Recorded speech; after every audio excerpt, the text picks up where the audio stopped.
ई धधकैत आगिके देख कऽ आ तकर बाद ई धधकैत आगिके शांत भेला बाद ई बनल राखके देख कऽ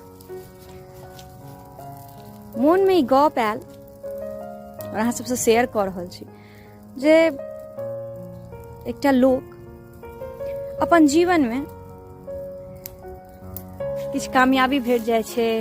या किछु पाबि लैया तहिना आगिके लपट जेना धुधुआ रहल छै तहिना धुधुआ लगै छै लोकसब। इएह कहब